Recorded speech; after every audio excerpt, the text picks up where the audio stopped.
Copy दो। सारे एक टाइप के क्वेश्चन है। हाँ देख। 17,500 का बिल है।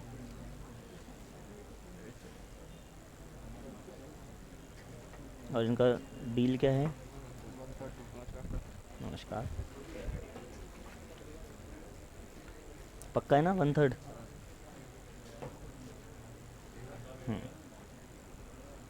तो इसका 1/3 कितना होता है? 1/3 तो पॉइंट में आएगा। अच्छा चलो इसको छोड़ो। 17,100 का 1/3 या 11,400 और 5,700। ठीक है। इसको 1/3 किसको मिलेगा? अनूप को। डेमिट 1/3 हाँ। तो मतलब 2/3 इसको मिलेगा, 1/3 इसको। अब इसने इसके ऊपर बिल लिखा है तो इसको एक्चुअल में पेमेंट कितना मिलना चाहिए? 11,400 प्लस 200 रुपये का डिस्काउंट। 200 का नहीं, 17,500 से 400, 400 का 2/3 266, 400 का तो 11,666 इसको मिलना चाहिए। अब ये पहले वाले कितना काटेगा? 10,000।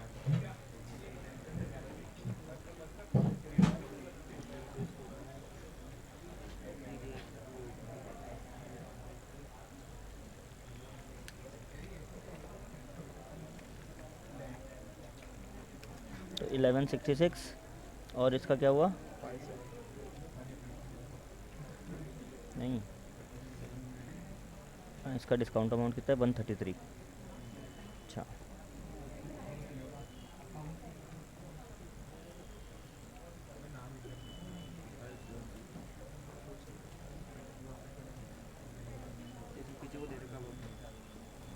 चलो एक बार मैं एक चैप्टर स्टार्ट करूँ, लास्ट के 10 मिनट में बता दूंगा ना पर्सनली आके। वापस इसको स्टार्टिंग से करेंगे।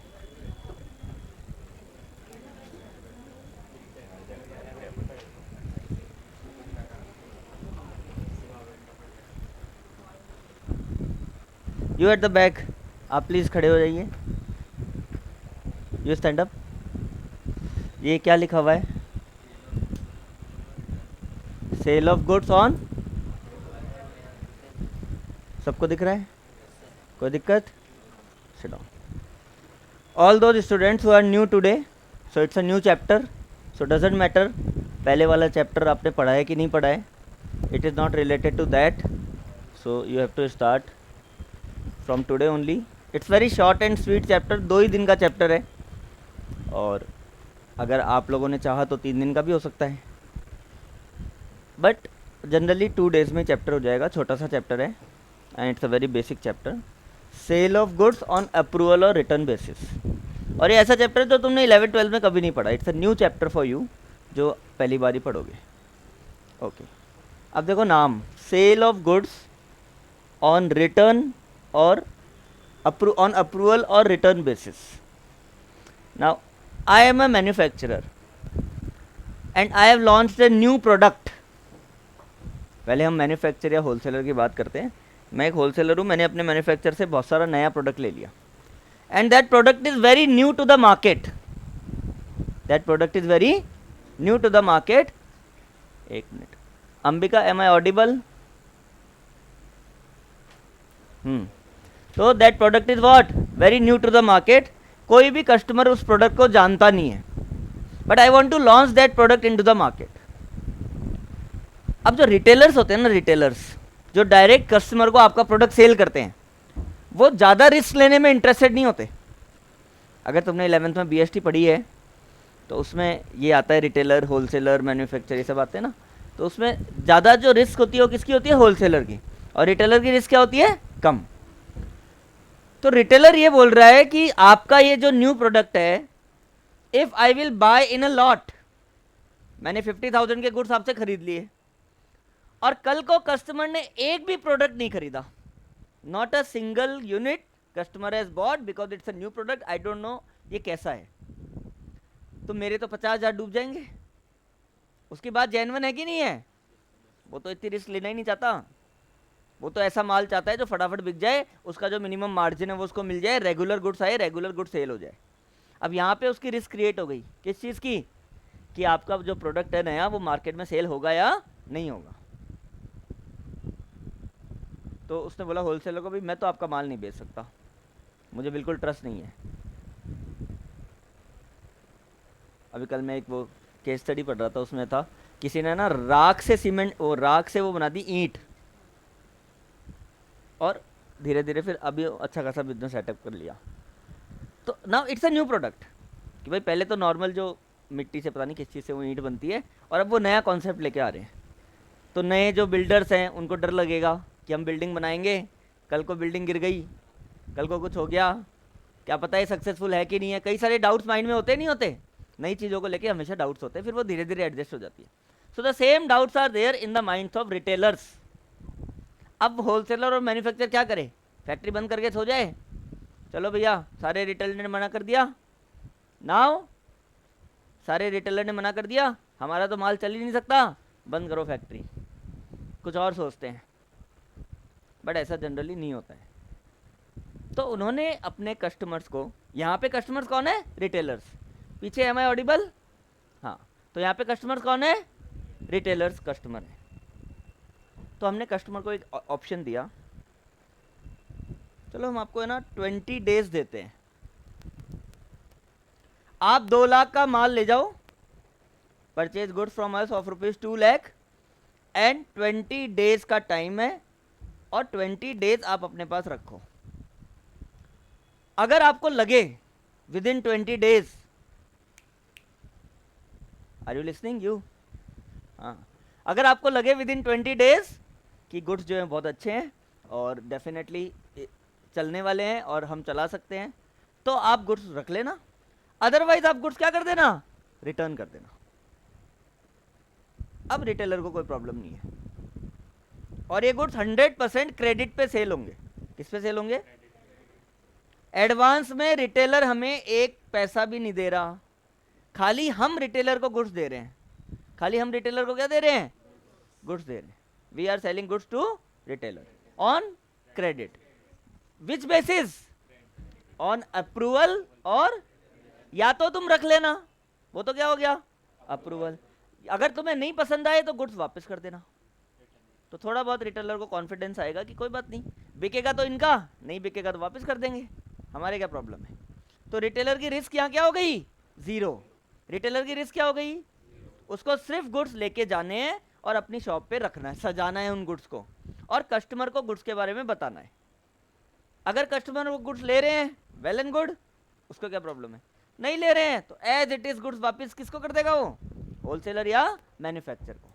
यहाँ तक की कहानी क्लियर है। तो sale of goods on approval और रिटर्न बेसिस। अच्छा, ऐसा खाली होलसेलर और मैन्युफैक्चर के बीच में या होलसेलर या रिटेलर के बीच में नहीं होता, रिटेलर और कस्टमर के बीच में भी हो सकता है। आजकल यू कैन नॉट, आप किसी के ऊपर भी कोई चीज़ थोप नहीं सकते। क्या कोई सेलर हमारे ऊपर कोई गुड्स थोप सकता है क्या, नोबडी कैन फोर्स अस। तो क्या हो सकता है, बहुत सारे ऐसे प्रोडक्ट्स होते हैं जिसके अंदर क्या होता है, कस्टमर को भी, जो नॉर्मल रिटेल कस्टमर है उनको भी ये ऑप्शन दिया जाता है, आप ये गुड्स ले जाओ, आपको पसंद आए तो ठीक है, नहीं तो क्या कर देना, वापस कर देना। बट उसका एक पर्टिकुलर टाइम पीरियड होता है, 4 डेज, 5 डेज, 7 डेज, 10 डेज, उसमें आप देख लो, अगर आपको जचता है तो ठीक है, नहीं तो क्या कर देना, रिटर्न कर देना। तो ये जो मेथड है, ये जो प्रोसेस है, it is known as what, sale of goods on approval और रिटर्न बेसिस। ओके, अब प्रॉब्लम हमारे साथ क्या है, in the problem of accounting, on the problem of accounting, ध्यान से सुनना। 25 ऑफ दिसंबर किसी कस्टमर को I have sold goods of ₹50,000 on sale of goods on approval और रिटर्न बेसिस, और मैंने उसको 10 डेज का टाइम दे दिया। कितने डेज का टाइम दे दिया, 10 डेज का टाइम दे दिया कि within 10 days you have to reply me whether you want to keep the goods with yourself और यू हैव टू रिटर्न। समझ आ रहा है ना, या तो आप गुड्स रख लेना 10 दिन में, अगर आपको पसंद आ जाए तो, नहीं तो वापस कर देना। तो ये बताओ 25 दिसंबर से 10 डेज कब होते हैं, 4 जनवरी 4th जनवरी। तो ये 4 जनवरी जो है वो डेट मैंने उसको दे दी। Now my year ending is 31st December. My year ending is 31st December, but till 31st December ही हैज नॉट रिप्लाइड एनीथिंग। मैंने तो उसको डेट कब तक की गिवन है कि आप आराम से 4 जनवरी तक बता देना, लेकिन प्रॉब्लम बीच में क्या आ गई कि मेरा ईयर एंड हो गया। अब मुझे अकाउंटिंग क्या करनी है इसकी, इसको मैं सेल मानूं या सेल नहीं मानूं, दैट इज द क्वेश्चन। हो सकता है कस्टमर मुझे 100% ये बोल दे कि मुझे तो गुड्स रखने ही है, तो वो सेल हुई नहीं हुई। हो सकता है कस्टमर मुझे गुड्स रिटर्न कर दे, तो वो सेल्स रिटर्न हो गया।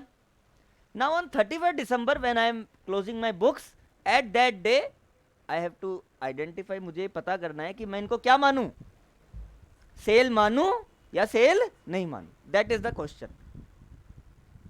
ठीक है, उससे पहले अपन दो चीजें पढ़ेंगे। एक होता है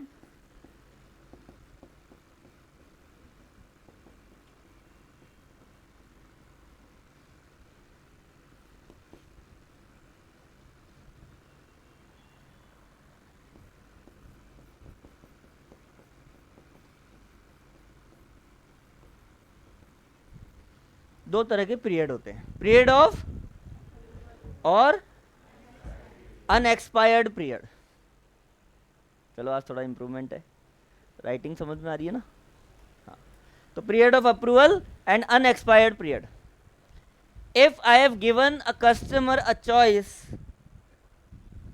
टू कीप द गुड्स और to return the goods, and how much days I have allowed him to do so, कि भाई 10 दिन है तुम्हारे पास, सोच लो अच्छे से, 10 दिन में या तो गुड्स वापस कर देना या अपने पास रख लेना। अगर तुमने 10 से 11वां दिन कर लिया तो सेल मान ली जाएगी, it will be considered as sale. तो मैक्सिमम जो टाइम है कस्टमर के पास सोचने का और डिसीजन लेने का, वो कितने दिन है, 10 days, and that 10 days is what, period of approval. तो पीरियड ऑफ अप्रूवल क्या होता है समझ में आ गया। अब जब हम 31 दिसंबर पे आए और हमें इस दिन अकाउंटिंग करनी है, तो 31 दिसंबर से 4 जनवरी का जो टाइम है वो कौन सा पीरियड है, अनएक्सपायर्ड पीरियड है, because we have to make accounting on when, 31 दिसंबर। जबकि कस्टमर को जो जवाब देना है वो कब तक देना है, 4 जनवरी तक। तो अभी भी 4 दिन का टाइम पीरियड बाकी है, बट हमारी अकाउंटिंग तो हमें 31 दिसंबर को ही करना है। तो वो जो 4 डेज बच गए जिस दिन हम अकाउंटिंग कर रहे हैं, तब से लेके जब तक कस्टमर को जवाब देना है, वो जो डेज है उसको क्या बोलेंगे, अनएक्सपायर्ड पीरियड। ये दोनों चीज क्लियर है, unexpired period and period of approval.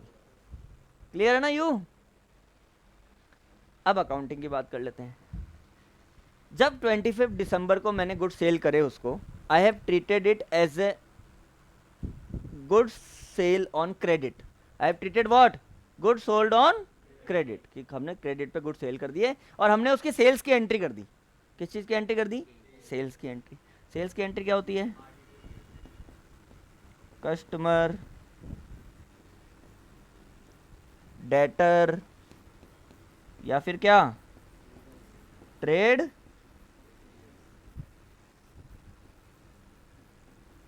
Account debit to customer, debtor, trade receivables account debit to sales account. This entry, ये एंट्री मैंने कब करी, 25 दिसंबर। 25 दिसंबर को एंट्री कर दी कि हमने उसको सेल। एक बार देखो, सबसे पहले क्या होता है, 2-3 मेथड्स हैं। इफ कभी कभी आपके गुड्स रेगुलर सेल हो रहे हैं, कभी कभी ऐसा होता है कि आपको रिटर्न बेसिस पे गुड्स सेल करना पड़ता है, ओकेजनली। रेगुलर बेसिस पे आप रिटर्न बेसिस पे सेल नहीं कर सकते, आपका बिजनेस बहुत अच्छा चलता है, बट कुछ ऐसे कस्टमर्स हैं जिनको हमें गुड्स रिटर्न बेसिस पे देने पड़ते हैं। या ओकेजनली कभी कोई ऐसा कस्टमर आ जाता है जो ये डिमांड करता है कि मुझे गुड्स अभी मैं नहीं खरीद सकता, फर्स्ट आई विल चेक, मुझे पसंद आएंगे तो मैं रखूंगा, अदरवाइज नहीं रखूंगा। तो ओकेजनली ऐसा हो सकता है दैट कस्टमर डिमांड, क्या करता है कस्टमर, डिमांड ऑफ व्हाट, कि हम रिटर्न बेसिस पे लेना चाहते हैं। तो अगर ओकेजनली ऐसा हो रहा है, तो it is a general rule कि जिस दिन हम गुड्स कस्टमर को देंगे हम उसको एक बार सेल ही मानेंगे। क्या मानेंगे उसको? सेल। तो we will consider it as sale. तो ये हमने एंट्री क्या कर दी? कस्टमर, डेटर और ट्रेड रिसीवेबल, कोई भी वर्ड आप यूज कर सकते हो, account debit to sales account. Now 31 December,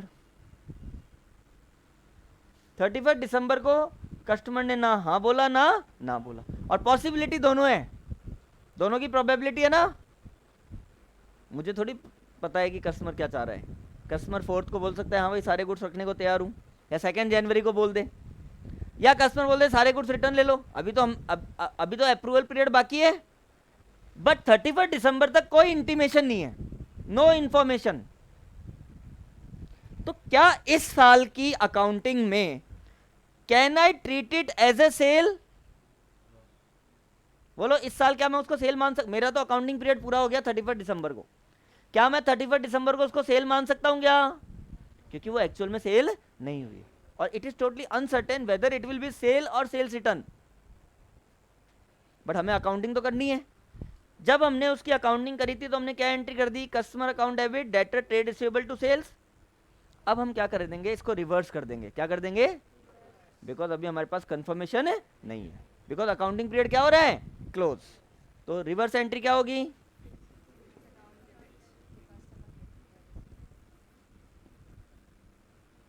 to customer.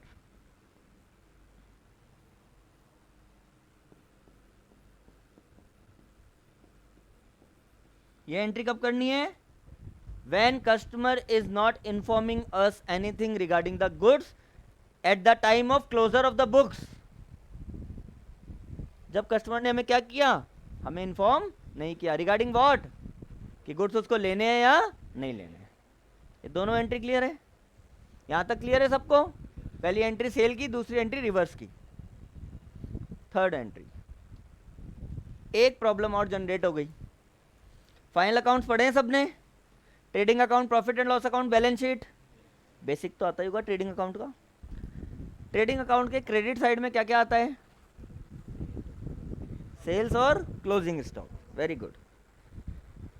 अब मेरे सामने प्रॉब्लम क्या है कि जब मैंने एंट्री करी तो सेल्स तो हो गई प्लस, जब मैंने सेल किया इसको, सेल्स में तो क्या कर दिया? प्लस। और जो मेरा स्टॉक था उसमें क्या कर दिया? मैंने ऐसे मान लिया कि मेरे इतने गुड्स चले गए, इतने गुड्स क्या हो गए? चले गए। तो स्टॉक में तो कर दिया माइनस और सेल्स में कर दिया plus. One more thing, sales में जो प्लस होगा वो कौन सी प्राइस पे होगा? सेलिंग प्राइस पे। स्टॉक से जो माइनस होगा वो कौन सी प्राइस पे होगा? कॉस्ट प्राइस पे। ये बात सबको पता है? इसमें किसी को कोई डाउट है क्या? क्योंकि सेल हम करते हैं सेलिंग प्राइस पे और जो गुड्स जाते हैं वो कॉस्ट प्राइस पे। ठीक है, तो ये दो डिफरेंस है। अब बताओ, अगर मुझे इनका रिवर्स करना है, क्योंकि सेल तो हुई नहीं, एक्चुअल में जो मैंने सेल मान ली थी क्या वो सेल हुई? क्या वो सेल नहीं हुई? तो सेल तो हुई नहीं, इसलिए हमें क्या करना है? रिवर्स। जैसे हमने यहाँ किया है, sales account debit to customer. तो अगर मैं सेल्स को रिवर्स करूंगा तो सेल्स में क्या हो जाएगा? ये कौन सी प्राइस पे? सेम। जो गुड्स मैंने ये मान लिए थे कि वो गुड्स सेल हो चुके हैं और मेरे क्लोजिंग स्टॉक से जा चुके हैं, इन्वेंट्री से क्या हो चुके हैं? जा चुके हैं। लेकिन एक्चुअल में क्या वो इन्वेंट्री से गए? क्या गुड्स तो चले गए, but still goods are of me only. Goods की ओनरशिप किसके पास है? मेरे पास, क्योंकि कस्टमर ने एक्चुअल में उसको एक्सेप्ट नहीं किया है। हाँ sir.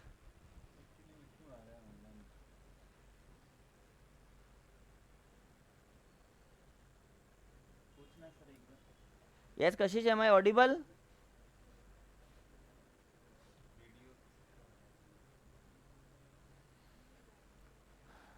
Kashish, M I Audible? हाँ बोलो बेटा, कहाँ से ज्वाइन किया था आपने?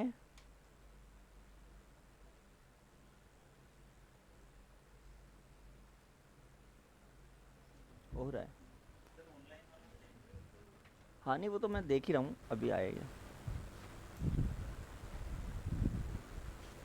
चलो, वैसे तो ना आपकी अभी लॉ की क्लास चालू नहीं हुई है, लेकिन मैं एक छोटी सी लॉ आपको समझा देता हूँ जो इसमें समझनी ज़रूरी है।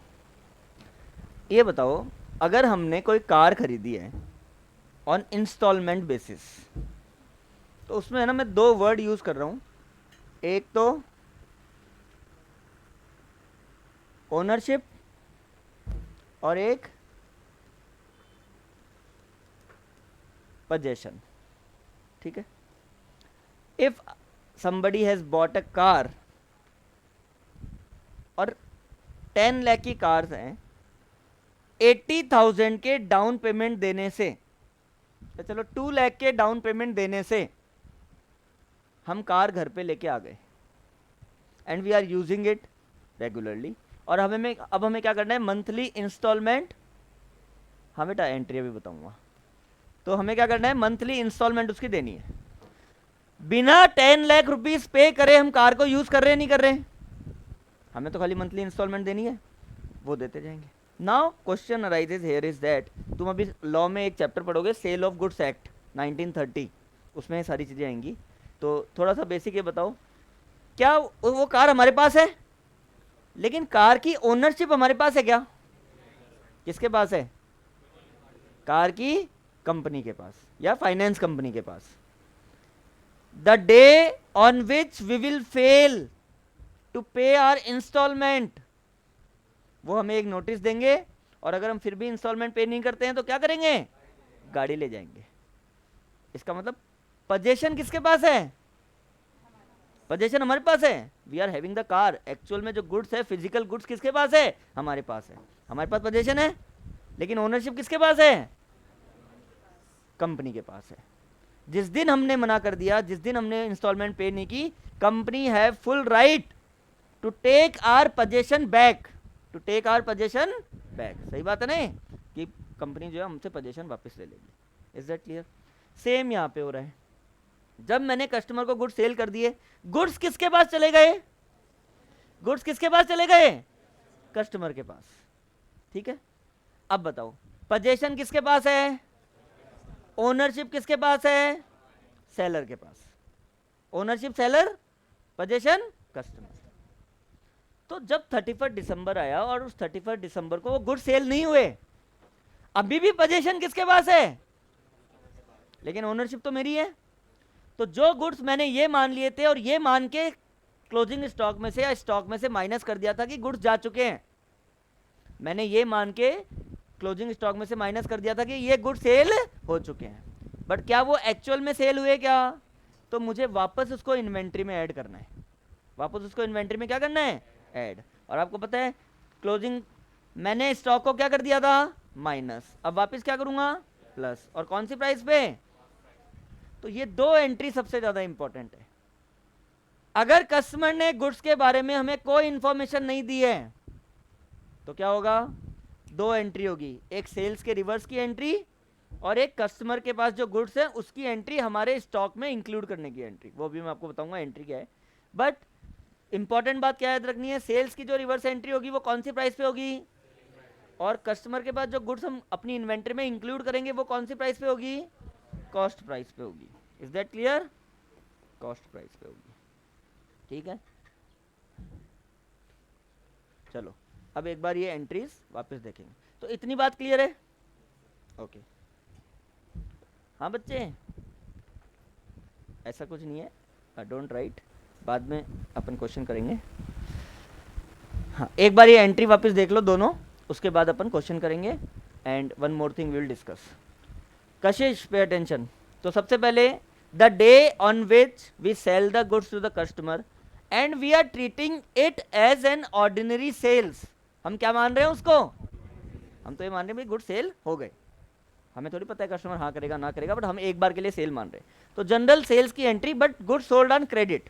कैश का तो काम ही नहीं है यहाँ पे, कस्टमर लेगा ही नहीं कैश में। कस्टमर पहले कैश दे दे और बाद में गुड्स रिटर्न करे, ऐसा कुछ नहीं है। It is our facility to the customer. एक सेलर कस्टमर को क्या दे रहा है? फैसिलिटी। आप गुड्स को चेक कर लो, आपको पसंद आए तो रख लेना, नहीं तो क्या कर देना? रिटर्न। लेकिन हमारी बुक्स में हमने उसको क्या मान लिया?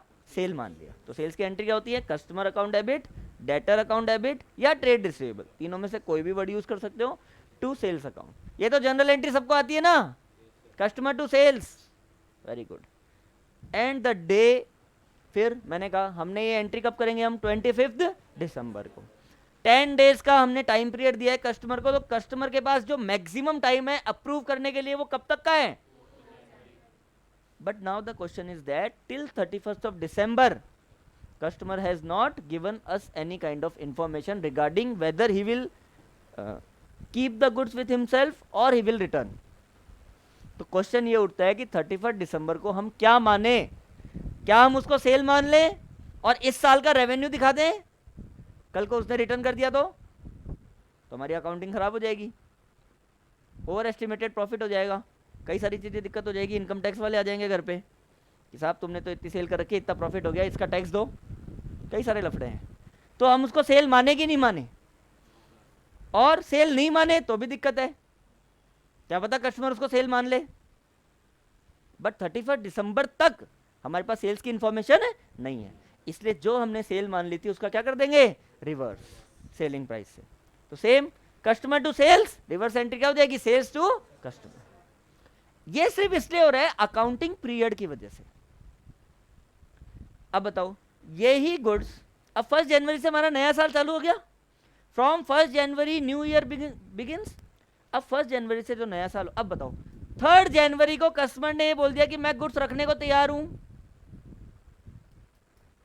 अब तुम 31 दिसंबर भूल जाओ, मैं बोल रहा हूं 3 जनवरी को इसका फोन आ गया कस्टमर को कि मैं सारे गुड्स रखने को तैयार हूं। अब बताओ जनवरी में हम क्या एंट्री करेंगे, वापस कर देंगे कस्टमर टू सेल्स। और अगर 3 जनवरी को कस्टमर ने गुड्स वापस कर दिए तो sales return to customer, goods आ गए।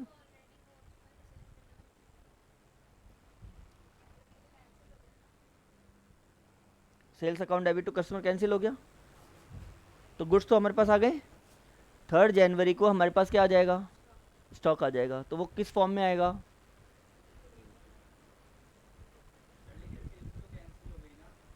हाँ सेल्स की एंट्री इज कैंसिल, पहले सेल्स क्रेडिट हुआ फिर सेल्स क्या हो गया, डेबिट हो गया, सेल की एंट्री कैंसिल, वहां तक का काम खत्म। अब कस्टमर ने हमें गुड्स रिटर्न कर दिए, तो बताओ उसकी क्या एंट्री करेंगे, debit what comes in, goods आ गए हमारे पास, किसने दिए हैं, कस्टमर ने दिए हैं, तो उसकी क्या एंट्री करेंगे,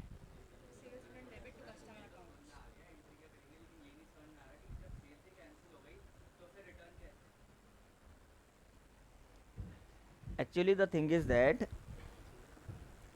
अकाउंटिंग पीरियड 31 दिसंबर को क्लोज हो गया, और 31 दिसंबर के लिए हमने एक बार के लिए उसको क्या मान लिया, सेल को कैंसिल कर दिया। नाउ वन मोर थिंग, अगर इसमें से कस्टमर ने ये बोला कि 30,000 के गुड्स आई विल कीप और 20,000 के goods I will not keep, तो 30,000 तो क्या है, एक्सेप्टेड, और ये क्या है, रिजेक्टेड। तो ये तो गुड्स एक्सेप्टेड, ये गुड्स रिजेक्टेड, ठीक है। गुड्स हमारे पास, गुड्स किसके पास थे, कस्टमर के पास। नाउ नेक्स्ट अकाउंटिंग पीरियड में the thing is that next accounting period में कस्टमर ने इतने के गुड्स सेल कर दिए, तो इसकी एंट्री तो कर ही दोगे, क्या कर दोगे, कस्टमर टू सेल्स 30,000। नाउ 20,000 के गुड्स हमारे पास वापस आ गए, तो देखो एक तो उसकी जो एंट्री होती है वो ये होती है,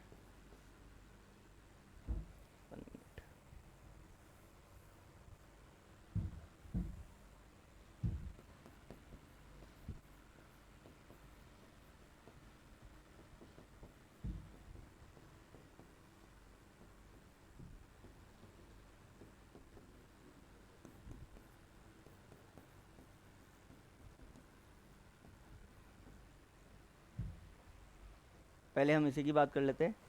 पहले entry customer to sales, second entry sales to customer 31 दिसंबर को। Now I have told you कि 31 दिसंबर को जो सेल्स की रिवर्स एंट्री होगी वो कौन सी प्राइस पे होगी, 31 दिसंबर को ही, क्योंकि हमें वो गुड्स हमारी अकाउंटिंग में वापस लेने हैं, हमारे क्लोजिंग स्टॉक में उस गुड्स को क्या करना है, इंक्लूड करना है, हमारे क्लोजिंग स्टॉक में गुड्स को क्या करना है, इंक्लूड। तो उस गुड्स की इंक्लूड करने की एंट्री क्या करेंगे, इन्वेंट्री विद कस्टमर, क्योंकि मैंने आपको क्या बताया था, गुड्स तो कस्टमर के पास है, पोजीशन किसके पास है, कस्टमर के पास, ओनरशिप किसके पास है, तो डेबिट व्हाट कम्स इन, ऐसे मानेंगे हमारी इन्वेंट्री में गुड्स क्या आ गए, वापस आ गए, तो उसकी एंट्री क्या करेंगे, inventory with customer account debit to trading account. To trading. ये कौन सी एंट्री है? गुड्स को इन्वेंट्री में वापस लाने की। गुड्स को इन्वेंट्री में क्या लाने की? वापस लाने की। तो क्या एंट्री हो जाएगी? First entry customer to sales, second entry sales to customer, और third entry inventory with customer to trading account. ये सारी एंट्री कब करनी है? 31 दिसंबर को। कब करनी है? 31 दिसंबर को। ठीक है, 31 दिसंबर तक ये एंट्री क्लियर है। नाउ अब आप बताओ, सेल्स रिटर्न उसको नहीं मानेंगे तो क्या मानेंगे?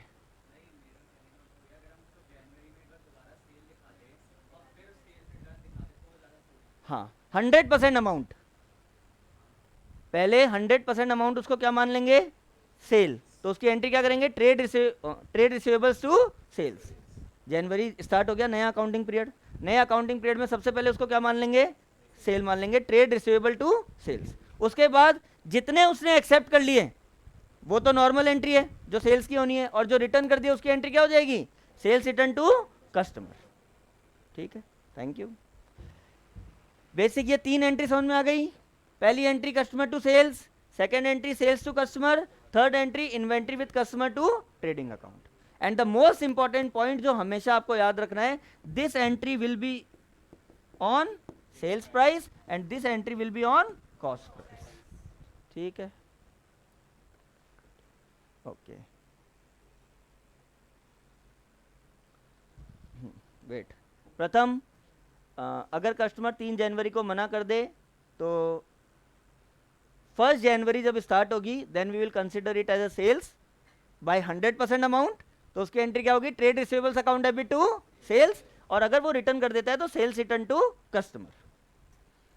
यशवर्धन इज आस्किंग कि यहाँ पे ट्रेडिंग अकाउंट क्रेडिट क्यों होगा? वेरी सिंपल, ये हमारा ट्रेडिंग अकाउंट है, पर्टिकुलर अमाउंट यहाँ के लिखते हैं हम बाय सेल्स तो लिखते हैं।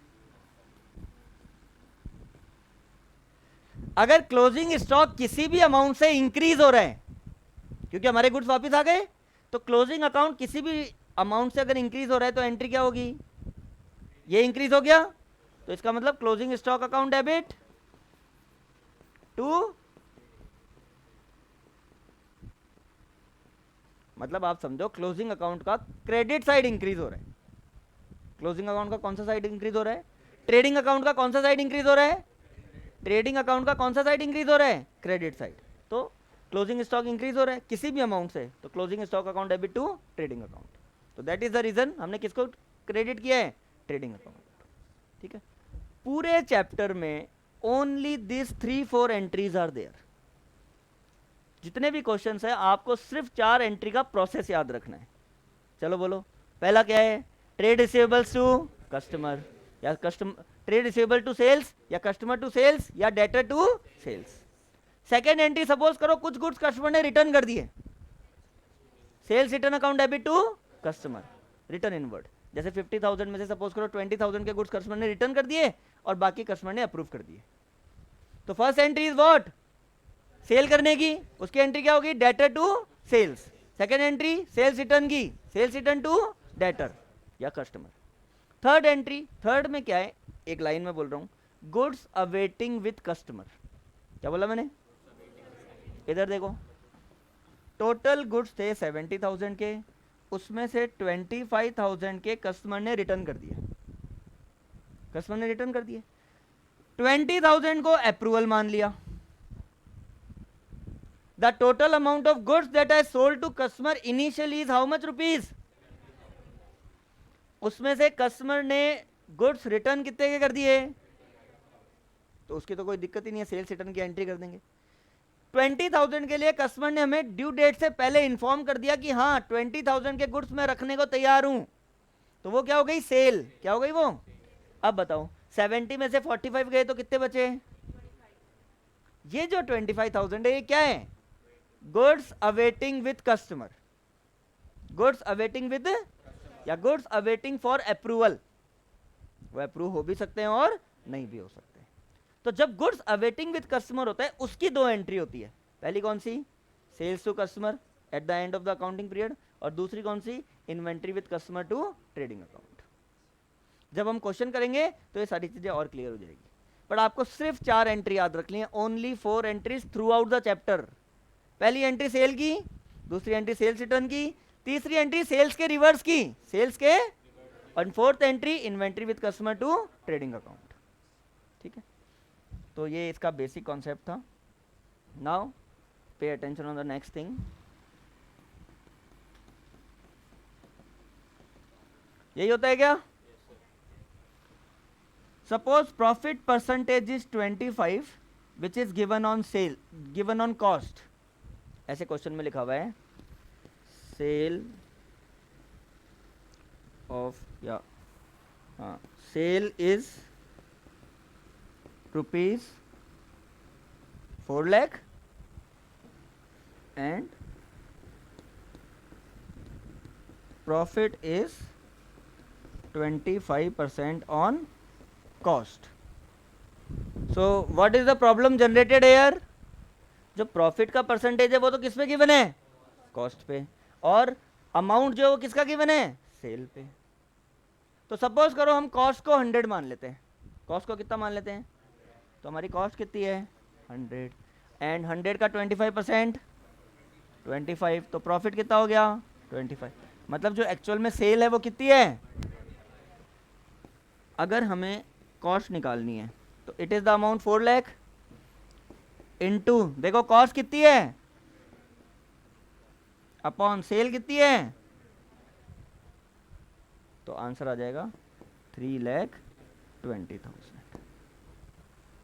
तो हमने ये सेल्स प्राइस से क्या निकाल ली? Cost. Very simple. Cost is how much? Cost में प्रॉफिट प्लस करेंगे तो मतलब ये जो 4 लाख है ये कितना है? 4 लाख 100 नहीं है, 4 लाख कितना है? 125, क्योंकि इसमें प्रॉफिट इंक्लूडेड है। अगर ये 125 है तो इसका 100 कितना होगा? Into 100 upon 125। Is that clear? तो it is how we can find cost by sale. और इसका रिवर्स भी पॉसिबल है। Suppose cost price plus profit equals to sales. Now cost is given.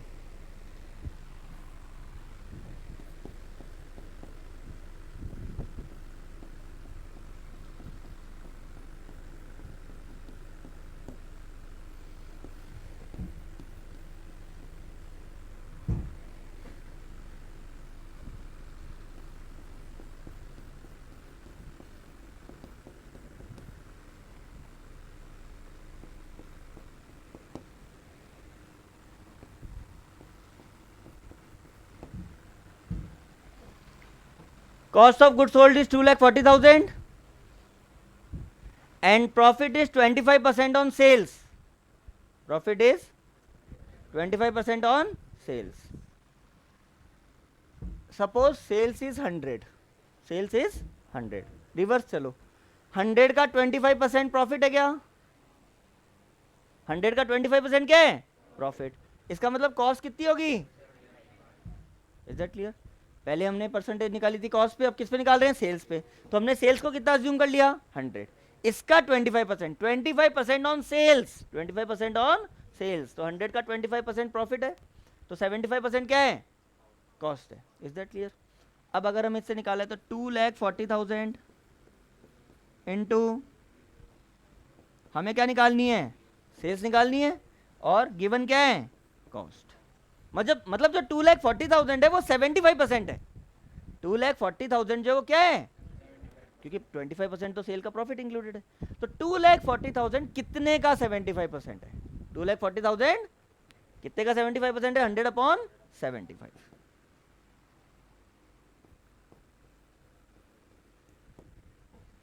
Is that clear? तो it is how we have to calculate. ठीक है, तो ये basic था कि sale of goods on approval basis क्या होता है। Oh, very nice question sir. Sales return and sales की रिवर्स एंट्री में क्या डिफरेंस है?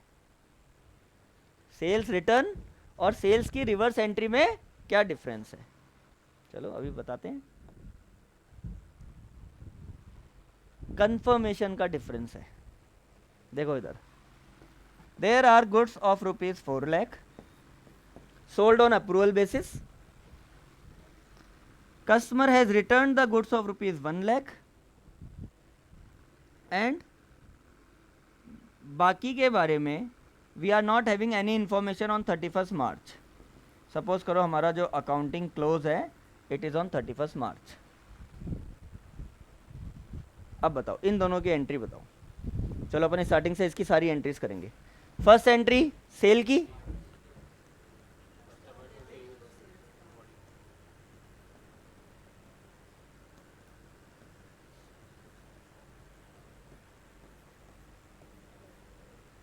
फर्स्ट एंट्री सेल की, जिस दिन हमने गुड्स भेज सेंड किए उसी दिन हमने उसको क्या मान लिया, उसी दिन क्या मान लिया, उसको सेल मान लिया। Customer account debit to sales 4 lakh. After 5 days, suppose करो 31 मार्च है, ऑन 26 मार्च और ये है 22 March and the approval period is 15 days. दोबारा क्वेश्चन समझ लो। 22 मार्च को हमने गुड्स कितने के सेंड करें, 4 लाख के। 26 मार्च को कंज्यूमर ने कितने गुड्स रिटर्न कर दिए, 1 लाख के, ठीक है। और हमने 15 डेज का टाइम पीरियड दिया है, इसका मतलब 31 मार्च तक 15 डेज पूरे हो गए क्या, नहीं हुए ना। 22 मार्च से 31 मार्च 15 डेज आर नॉट कंप्लीटेड। चलो तो पहली एंट्री हमने कर दी 22 मार्च को, what, customer account debit to sales account. Any problem. Second entry sales return की, सेल्स रिटर्न या return inward, sales return account debit to customer 1 lakh. ये एंट्री करेंगे हम 26 मार्च को। अब सेल्स की रिवर्स एंट्री में और सेल्स रिटर्न में क्या डिफरेंस है। सेल्स रिटर्न का मतलब होता है कस्टमर हैज कंफर्म्ड कि मुझे ये गुड्स नहीं रखने, किसी भी कंडीशन में मुझे ये गुड्स नहीं रखने, और उसने गुड्स हमें भेज चुका है। We have already received the goods and it is the confirm कि this goods are not going to be sale. वो कस्टमर की तरफ से रिजेक्ट हो चुके हैं and we have already received it. तो ये क्या होता है, सेल्स रिटर्न। तो हमने इसकी सीधी एंट्री कर दी, सेल्स रिटर्न टू कस्टमर। अब ऑन 31 मार्च जो बचे हुए 3 लाख के गुड्स हैं, customer has not given us any kind of information regarding those 3 lakh. अगर उसको गुड्स पसंद नहीं आते तो वो हो सकता है यहीं पे 4 लाख के सारे गुड्स रिटर्न कर देता। तो हम यहाँ पे एंट्री क्या कर देते, sales return to customer for how much amount, 4 lakh. लेकिन अभी भी उसको थोड़ा ऐसे कॉन्फिडेंस है कि मैं थोड़े गुड्स क्या पता सेल कर दूं, तो उससे खाली 1 लाख के ही गुड्स रिटर्न करे। अब मेरा क्वेश्चन ये है कि 31 दिसंबर को मैं इन 3 लाख को सेल मानूं या सेल रिटर्न मानूं। अगर मैं सेल मानूंगा तो भी वो गलत है, क्या पता कस्टमर बाद में मना कर दे। अगर मैं उसको सेल्स रिटर्न मानूंगा तो भी गलत है, क्योंकि क्या पता कस्टमर बाद में हाँ कर दे। तो कस्टमर कैन से यस और ही से नो। तो अभी मैं उसको क्या मानूं, बट हमारी अकाउंटिंग को समझो। The main thing is that accounting. अगर 31 मार्च को ईयर एंड हो रहा है और उसमें मैंने 4 लाख की सेल दिखा रखी है, तो वो सही सेल नहीं है, क्योंकि एक्चुअल में 4 लाख की सेल तो मैंने मान लिया, लेकिन कस्टमर की तरफ से अभी कोई अप्रूवल नहीं है, तो मैं उसको सेल मान नहीं सकता। इसलिए एक बार 31 मार्च को अकाउंट्स क्लोज करने के लिए, 31 मार्च को अकाउंट्स क्लोज करने के लिए इसकी क्या कर देंगे, हम रिवर्स एंट्री कर देंगे कि हमने जो सेल माना था वो अभी सेल हम नहीं मान रहे, अभी हम उसको सेल नहीं मान रहे, जब होगी तब मानेंगे। इसलिए हमें उसकी रिवर्स एंट्री करनी है, क्या,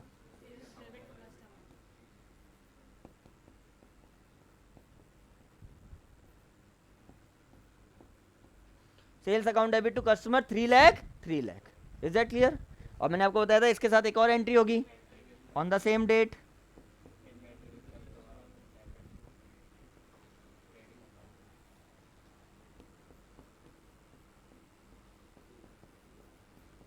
इन्वेंट्री विथ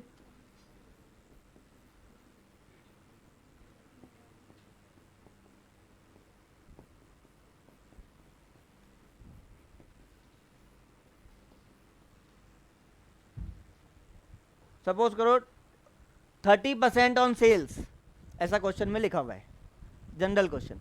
क्या लिखा हुआ है, प्रॉफिट इज 30% ऑन सेल्स। तो हमें कोई कॉस्ट का चक्कर ही नहीं है, सीधा सेल कितनी है, गुड्स अप्रूवल, कस्टमर के पास गुड्स कितने के अप्रूवल हैं, जिसकी इंफॉर्मेशन हमारे पास नहीं है, इसका 30% प्रॉफिट इंक्लूडेड है। 30% क्या इंक्लूडेड है, तो कॉस्ट कैसे निकालते हैं, सेल्स माइनस प्रॉफिट। कॉस्ट कैसे निकालते हैं? तो सेल्स कितनी है? 3 लाख। इसका प्रॉफिट में सेल्स पे 30% कितना होता है? 3 लाख का 30% कितना होता है? तो इसका मतलब जो मेरे गुड्स की कॉस्ट है वो कितनी है? 2,10,000। तो inventory with customer to trading account 2,10,000। Okay Nitesh, I hope you have got the difference कि सेल्स और सेल्स रिटर्न, सेल्स के रिवर्स में और सेल्स रिटर्न की एंट्री में क्या डिफरेंस है। कस्टमर ने अगर कंफर्म कर दिया है, गुड्स हमें वापस कर दिया है, तो वो सेल रिटर्न है। और सेल का रिवर्स हम कब करते हैं? जब हम कंफ्यूजन में है कि हम इसको सेल माने या सेल रिटर्न माने, बिकॉज अभी तक कोई श्योर नहीं है। तो हम एक अकाउंटिंग को रेक्टिफाई कर रहे हैं। अकाउंटिंग को क्या कर रहे हैं कि जिसको हमने कंफर्म सेल दिखा रखा है वो एक्चुअल में सेल नहीं है, उसकी कोई कंफर्मेशन नहीं है, इसलिए हम उसको वापस क्या कर रहे हैं? रिवर्स, ताकि हमारा ट्रेडिंग अकाउंट जो है वो स्ट्रांग हो जाए और ट्रेडिंग अकाउंट से जो ग्रॉस प्रॉफिट निकले वो एक्चुअल ग्रॉस प्रॉफिट निकले, उसमें किसी भी तरह का कोई एरर ना हो। तो हमने दोनों चीजें कर दी, सेल्स को भी डेबिट कर दिया और क्लोजिंग स्टॉक को भी ऐड कर दिया। तो हमारा एकदम प्योर काम हो गया और प्योरली ग्रॉस प्रॉफिट निकलेगा, वो एकदम करेक्ट ग्रॉस प्रॉफिट निकलेगा। हाँ जी बोलो, नहीं कोई डाउट है तो बताओ। क्योंकि गुड्स आए नहीं ना हमारे पास। हाँ वेरी गुड। अरे you have to ask lot of questions. देखो इन्वेंट्री विद कस्टमर का मतलब क्या है? अगेन मैंने आपको पहले एक चीज बताई थी, ownership and position. Ownership and, अगर कस्टमर ने मुझे गुड्स रिटर्न कर दिए होते तो गुड्स किसके पास होते? वो सेलर के पास। तो गुड्स आ गए, debit word comes in sales return account debit, goods आ गए, तो already goods have received by the seller, already goods have been received by the seller.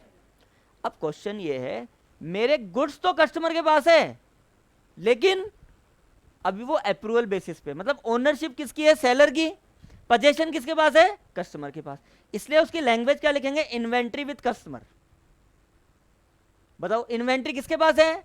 Customer के पास। ओनरशिप किसके पास है? सेलर के पास।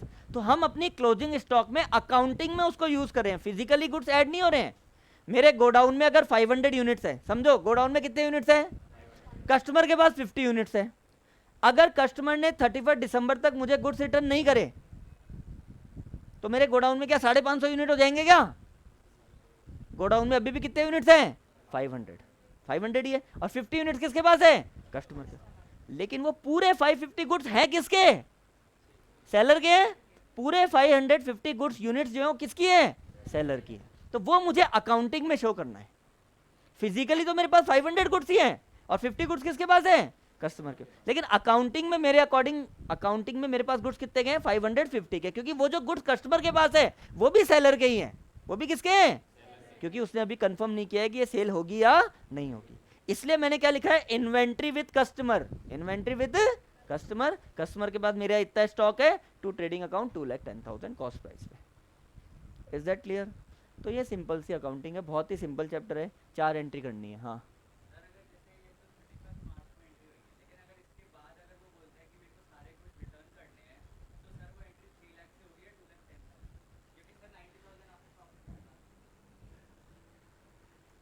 वो एंट्री 3 लाख से हो गया 2,10,000 से।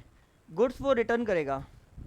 अभी आपने थोड़ी देर पहले बोला था कि हम उसको सेल मान लेंगे, तो पहले हम सेल की जो एंट्री करेंगे वो कौन सी प्राइस पे करेंगे? सेलिंग प्राइस पे। तो वो कहाँ गया? तो देखो अगर हम अगले साल की बात करें तो पहली एंट्री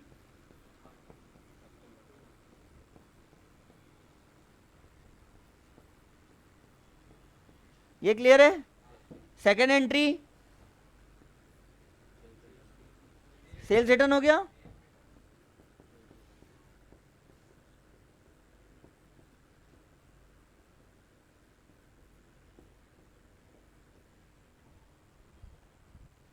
बिकॉज इन्वेंट्री तो ऑलरेडी 2,10,000 से हम पहले ही प्लस कर चुके हैं।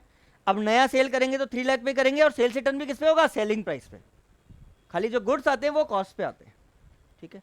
अब जिसके पास ये फाउंडेशन का मॉड्यूल है, जो सीए की बुक है वो है, या फिर एमसीसी मॉड्यूल है, उसमें ये चैप्टर है, उसका फर्स्ट क्वेश्चन निकालो। कौन सा पेज है? पेज नंबर 99 इन एमसीसी मॉड्यूल।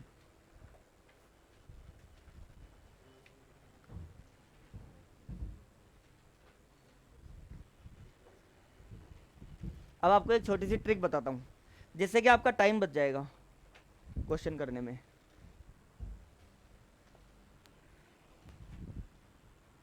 ठीक है, पे अटेंशन। 80 रुपीज के गुड्स मैंने 20 के प्रॉफिट पे बेचे तो कितने में सेल हो गया? 100 में। बताओ 20 80 का कितना है? 20 100 का कितना है? कोई सा भी क्वेश्चन ले लो, कोई सा भी टर्म ले लो। 90 के गुड्स 10 के प्रॉफिट में 100 में सेल किए, 10 90 का कितना है? 10 100 का कितना है? सही बात है क्या? 100 के गुड्स 25 के प्रॉफिट पे बेचे, 25 100 का कितना है? और 25 125 का कितना है? 1/5। ठीक है। कॉस्टिंग 150, 50 का प्रॉफिट है, 200 में सेल किया है, 50 150 का कितना है? 200 का कितना है? अगर ऐसे कोई भी नंबर्स आते हैं जिसको आप ऐसे रेशियो में कन्वर्ट कर सकते हो इमीडिएटली, तो एक सिंपल सी ट्रिक है, डिनोमिनेटर जो है तो हमेशा सेल में कॉस्ट से क्या होगा? एक ज़्यादा। जैसे किसी क्वेश्चन में ये आ गया, goods are sold on 33.33% on cost, या ऐसे आ गया 33.13% ऑन कॉस्ट। तो अगर मैं इसका फाइनल कैलकुलेशन करूंगा तो आंसर पता है कितना आएगा? तो ज़्यादा कैलकुलेशन नहीं करके डायरेक्ट हम ये समझ जाएंगे कि अगर कॉस्ट पे 1/3 है तो सेल्स पे कितना होगा? 1/4। ठीक है। तो इस तरह का कोई भी अगर आता है और तुम्हें समझ में आ जाता है कि भाई ये 1/4, जैसे 25% ऑन सेल्स, लेकिन क्वेश्चन में कॉस्ट गिवन है, तो 25% को अपन क्या लिख सकते हैं? 25/100। परसेंटेज तो ऐसे ही लिखते हैं, तो 1/4 हो गया क्या वो? तो अगर उस पर 1/4 है तो उस पर कितना हो जाएगा? 1/3। सेल्स पे 1/4 है तो कॉस्ट पे 1/3 होगा ना। कॉस्ट पे एक कम, सेल पे एक ज़्यादा। इससे तुम फटाफट कैलकुलेशन कर सकते हो। चलो अब फर्स्ट क्वेश्चन पढ़ो क्या है।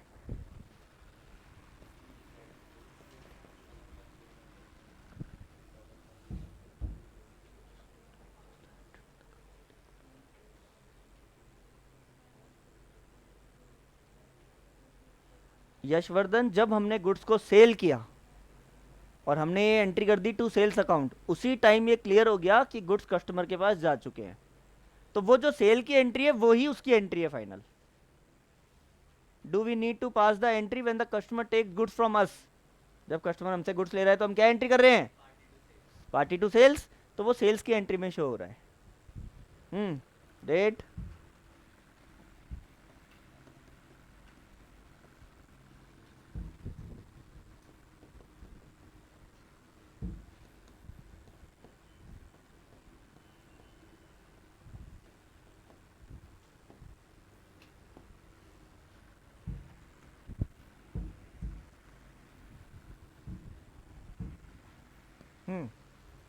चलो पढ़ो क्वेश्चन।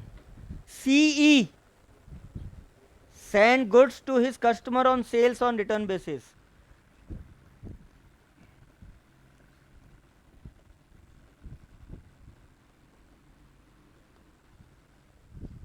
सीई की बुक्स में एंट्री कर रहे हैं अपन।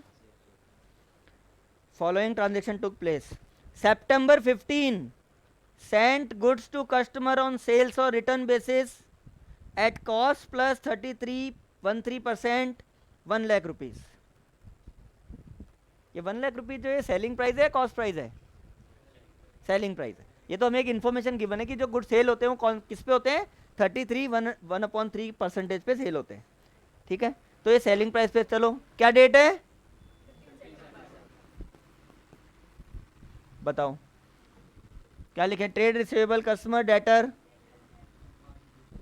डेटर लिख लेते हैं, कस्टमर लिख लो।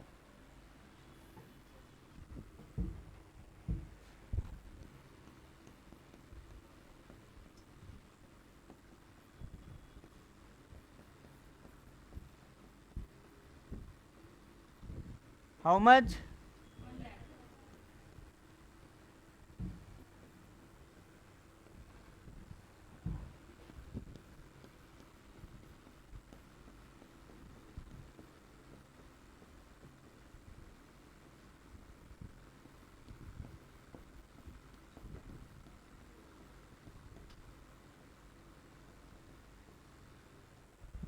खाली गुड्स सोल्ड टू कस्टमर नहीं लिखना, goods sold to customer on approval basis, this we have to mention, क्योंकि हमने एग्जैक्ट पूरे गुड्स जो सेल करे वो कौन से बेसिस पे किए हैं, approval basis.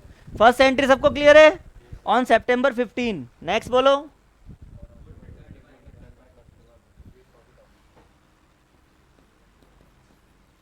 October.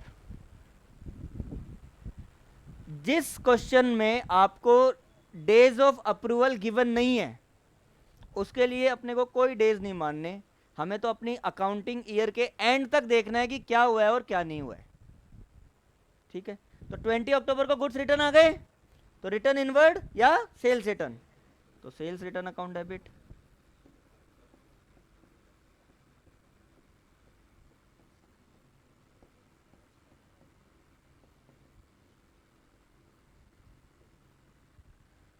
How much,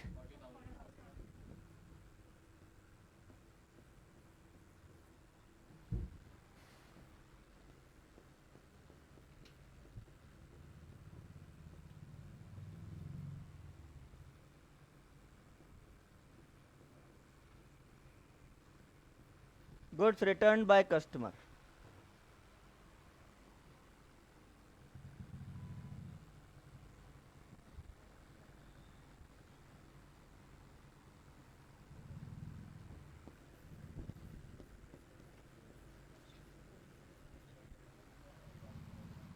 next,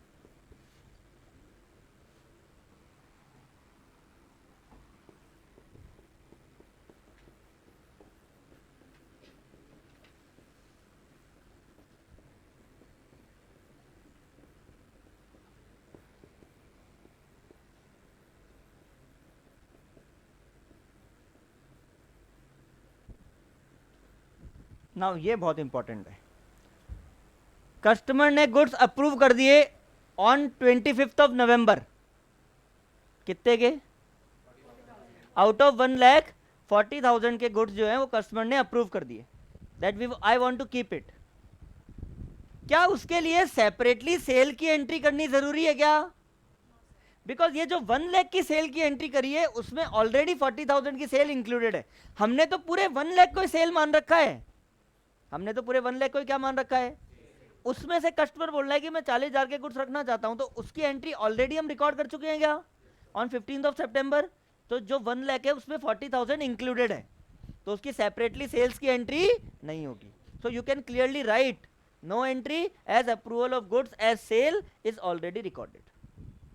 जिन भी गुड्स को कस्टमर अप्रूव करता है वो एंट्री हम कब करते, जब ये एंट्री नहीं होती, लेकिन ये एंट्री तो करनी है, तो इसमें ऑलरेडी 40,000 इंक्लूडेड है, तो दोबारा कस्टमर टू सेल्स 40,000 की एंट्री करने की जरूरत है नहीं है, अप्रूवल की कोई जनरल एंट्री नहीं करनी, because it is already included in the sales. Is that clear? तो ये 25 नवंबर को हमें ये करना है, नो एंट्री। नेक्स्ट,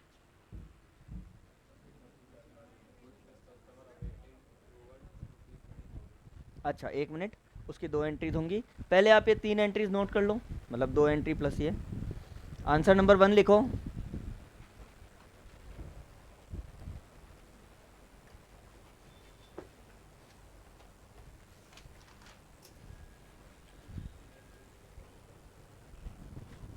ये समझ में आ गया ना आपको, इजी है।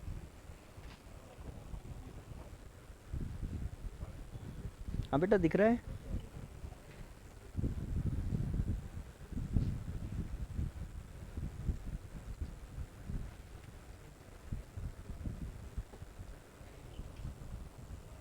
हैंड राइटिंग समझ में आ रही है क्या, थोड़ी कम आ रही होगी,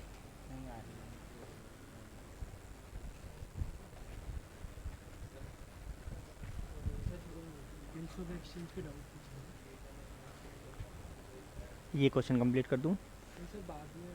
हाँ बाद में रखेंगे ना, आपने सारी क्लासेस ली थी क्या बिल्स ऑफ एक्सचेंज की?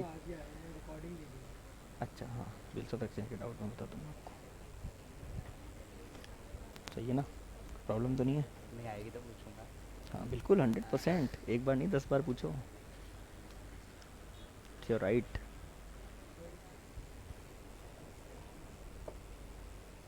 एक चीज़ ऐसे होती है कि जब अपन किसी से गुड्स परचेज करते हैं, वो हमारा सप्लायर है, तो सप्लायर के लिए तो क्या है कि पार्टी वर्ड यूज़ करना ठीक है, अच्छा।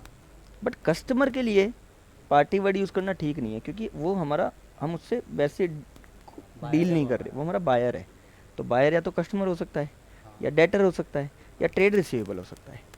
इसलिए ये वर्ड जो है कस्टमर के लिए यूज़ करना सही नहीं है। अगर ये परचेज की एंट्रीज होती तो आप पार्टी यूज़ करो, सप्लायर यूज़ करो, क्रेडिटर यूज़ करो, ट्रेड पेएबल यूज़ करो, हाँ पर वो पार्टी नहीं है। पार्टी की। हाँ ठीक है ना, इसलिए।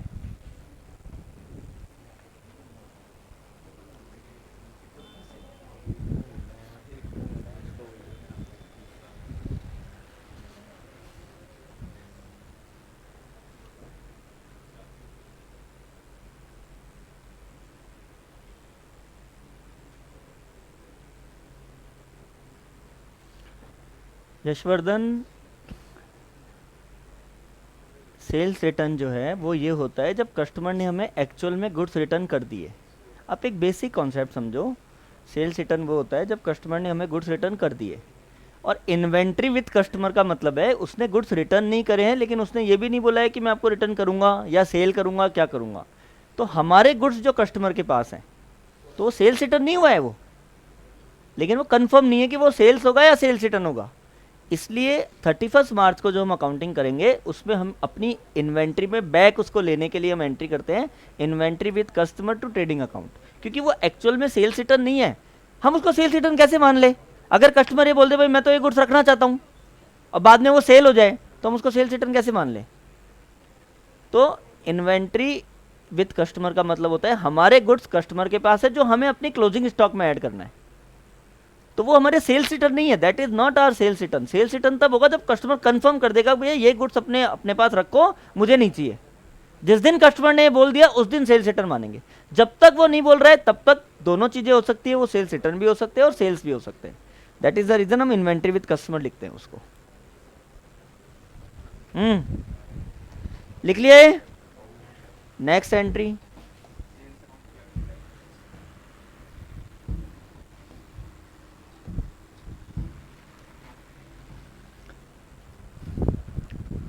ईयर एंडिंग क्या है इसमें? 31 दिसंबर। हाँ अब सुनो, पहले इधर देखो, total goods are of rupees how much? 1 lakh में से कस्टमर ने कितने गुड्स रिटर्न कर दिए? 20,000 रिटर्न कर दिए, 40,000 रिटर्न करे। ओके, 40,000 के गुड्स हमारे पास रिटर्न आ गए। कस्टमर ने अप्रूवल कितने की दे दी? जब 31 दिसंबर आया, when I am closing my books, now I M again having one confusion कि यार कस्टमर ने 1 लाख में से 80,000 के गुड्स के बारे में तो कंफर्म कर दिया है कि 40,000 के वो रख रहा है और 40,000 के क्या कर रहा है? रिटर्न कर रहा है। तो वो गुड्स भी रिटर्न आ गए हमारे पास और 40,000 की सेल भी अप्रूव हो गई है। अब इन 20,000 का मैं क्या करूं? 20,000 को मैं सेल मानूं या सेल्स रिटर्न मानूं, क्या मानूं? तो पहली बात तो मैंने आपको एक वर्ड बताया था, eight the end of accounting period this 20,000 is what? Goods awaiting with customer. क्या बोलते हैं इनको? या फिर goods awaiting for approval. Goods awaiting for approval, तो गुड्स अवेटिंग फॉर अप्रूवल है। अभी हम सेल मान नहीं सकते, लेकिन हमने गलती से इस 20,000 को 1 लाख में इंक्लूडेड है क्या? और 1 लाख में हमने इनको क्या मान रखा है? इसलिए क्या कर देंगे? रिवर्स कर देंगे। ओके, ये क्लियर है ना? तो सेल्स की रिवर्स की एंट्री कर दो सेलिंग प्राइस पे, sales account debit to customer account.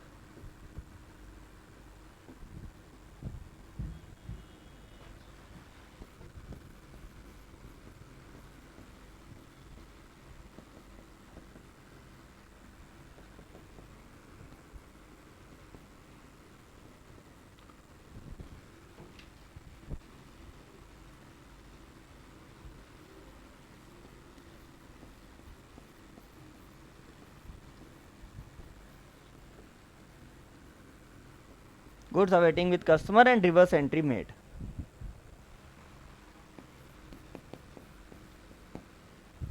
Now 31 दिसंबर को हमें एक और एंट्री करनी है. Now first of all calculation. The total amount is of ₹20,000. क्या लिखा हुआ था? 33.13% ऑन कॉस्ट. ऑन कॉस्ट पे था ना. इसका मतलब सेल्स कितनी हो गई? 133 पॉइंट. भाई देखो इधर, cost price plus profit equals to sales. Cost price हमने कितनी मान ली यहाँ पे? इसके ऊपर प्रॉफिट कितना है? 333 जो भी है. और सेल्स कितनी हो जाएगी? इसका मतलब ये जो 20,000 है वो कितनी है? 133.33. हमें इसका कितना निकालना है? 100. कितना निकालना है? Into 100 upon 133.33. या तो आप ऐसे करो तो आंसर कितना आ जाएगा? 15,000. कितना आंसर आ जाएगा? मतलब जो कॉस्ट है वो कितनी है? 15,000. आउट ऑफ दिस 20,000 जो कॉस्ट प्राइस है वो कितनी है? 15,000. तो या तो आप ऐसे कैलकुलेट करो. एंड सिंपल ट्रिक मैंने आपको क्या बताई थी? 33.33 1/3 होता है क्या? तो कॉस्ट पे 1/3 है तो सेल्स पे कितना होगा? इसका मतलब 1/4 इंटू सेल्स कितनी है? इसका मतलब 20,000 में 5,000 क्या इंक्लूडेड है? प्रॉफिट. तो हमारी कॉस्ट प्राइस क्या हुई? Sales minus profit. तो 15,000 आ जाएगा. तो 1/4 ऐसे भी कर सकते हो आप. देखो, until it is given in the question that show your workings clearly, क्या तब तक वर्किंग नोट के मार्क्स नहीं होते हैं, सिर्फ कंटेंट के मार्क्स होते हैं. आपको क्वेश्चन एक दिया हुआ है, उसमें पूरा आंसर आपको करना है. सपोज करो इश्यू ऑफ शेयर्स का क्वेश्चन है और उसमें 12 एंट्रीज हैं and it is of 6 marks suppose. तो 12 एंट्रीज 6 मार्क्स. एक एंट्री कितनी की हुई? हाफ की. तो वो आपको हाफ मार्क्स की एक एंट्री है. 12 एंट्रीज करनी है, 6 मार्क्स आपको मिल जाएंगे. बट उसमें कहीं नहीं लिखा हुआ शो योर वर्किंग्स क्लियरली. इसका मतलब वर्किंग नोट के मार्क्स नहीं होते. For the last 10-12 years continuously I am checking CBSE board copies of 12th accounts and 12th economics. तो जब हम कॉपी चेकिंग जाते हैं तो एक CBSE की आंसर की आती है हमारे पास बोर्ड चेकिंग की. तो उस आंसर की में क्लियरली हर पोर्शन के मार्क्स गिवन होते हैं. इसका हाफ है, इसका हाफ है, इसका 1 है, इतना, इसके हाफ इतने मार्क्स हैं. तो जब तक शो योर वर्किंग्स क्लियरली लिखा होता है तो इसका मतलब वर्किंग नोट के कुछ ना कुछ मार्क्स है. तो उसमें वर्किंग नोट बनाना कंपलसरी है. प्रॉपर प्रेजेंटेशन से शो करना है वर्किंग नोट को. समझ गए ना? क्या लिखा हो? Show your workings clearly. But अगर किसी क्वेश्चन में खाली ये लिखा हुआ है पास नेसेसरी जर्नल एंट्रीज या प्रिपेयर लेजर अकाउंट्स और ये नहीं लिखा हुआ है तो इसका मतलब कंटेंट के मार्क्स हैं. जो पूछा है like partners capital, revaluation account, partners capital account, balance sheet, ये पूछी है. तीनों बना दिए हमने. उन तीनों में प्रॉपर आंसर आ गया, बैलेंस शीट मैच हो गई, आपको पूरे मार्क्स मिल जाएंगे.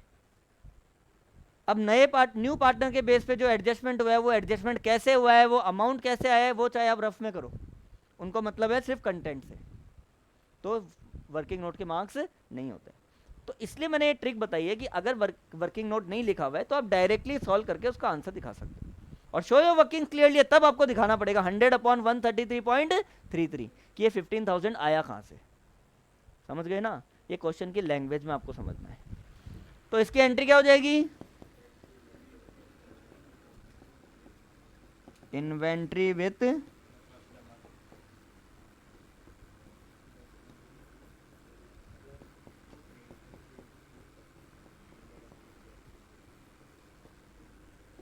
with how much amount? Cost price. And cost price is how much? 15,000.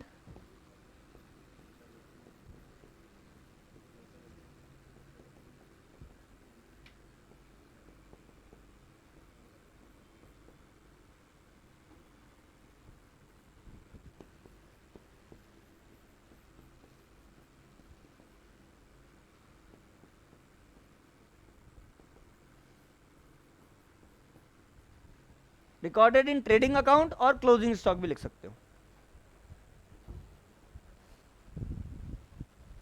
इस बार जो 24 जून को जो पेपर हुआ था अकाउंट्स का, अभी लेटेस्ट थोड़े दिन पहले CA फाउंडेशन का, उसमें एक 5 मार्क्स का question sale of goods on approval basis का था और 5 मार्क्स. तो 5 मार्क्स मैक्सिमम 5 मार्क्स का क्वेश्चन आएगा इसमें से. But 5 marks is also very important. तो सिंपल है, 4 एंट्री करनी है, सारे क्वेश्चंस में 4 ही एंट्री होंगी, वही आपको करनी है। नाउ आई एम एक्सपेक्टिंग कि सेकंड और थर्ड क्वेश्चन आप अभी करना चालू कर दो। वेट, सेकंड क्वेश्चन कौन सा है?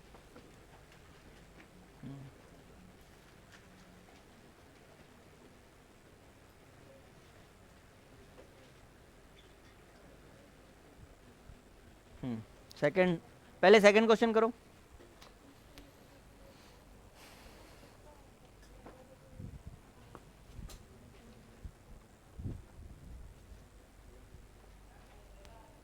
वो वाला क्वेश्चन निकालना एक बार।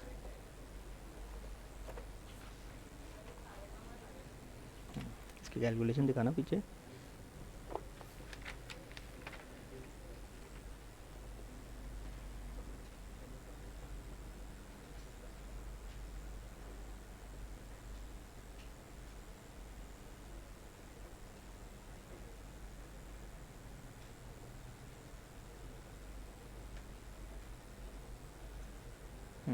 लो,